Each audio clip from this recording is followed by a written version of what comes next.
ہم کریں گے ہر مظلوم کی حمایت۔ السلام علیکم، میں ہوں حرین فاطمہ اور آپ دیکھ رہے ہیں حمایتی نیوز HD چینل۔ نظر ڈالتے ہیں آج کی اہم خبروں پر۔ ڈسٹرکٹ کورنگی پریس کلب کے مین گیٹ پر صحافی صدر محمود ارائیں پر قاتلانہ حملہ۔ ڈسٹرکٹ کورنگی پریس کلب کے ورکنگ صحافیوں کی جانب سے کورنگی مین روڈ بلاک کر دیا، ٹریفک جام ہونا شروع۔ احمد دین حمایتی کی رپورٹ۔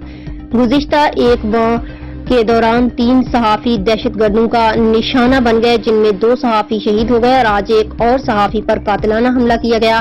خوش قسمتی سے جانی نقصان نہیں ہوا۔ اگر حکومت صحافیوں کو تحفظ فراہم نہیں کر سکتی تو عام شہریوں کا بھی اللہ ہی حافظ ہے۔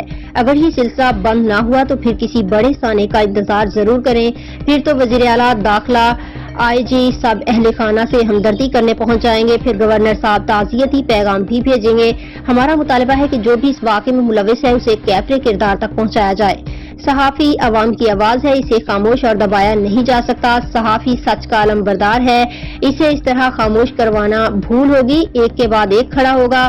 ہمارا مطالبہ ہے کہ صحافیوں کے تحفظ کو یقینی بنایا جائے اور جو بھی حملہ آور ہے اسے جدید ٹیکنالوجی کی مدد سے گرفتار کیا جائے۔ ڈسٹرکٹ کورنگی پریس کلب کے مین گیٹ پر صحافی صفدر محمود ارائیں پر قاتلانہ حملہ۔ ڈسٹرکٹ کورنگی پریس کلب کے ورکنگ صحافیوں کی جانب سے کورنگی مین روڈ بلاک کر دیا، ٹریفک جام ہونا شروع۔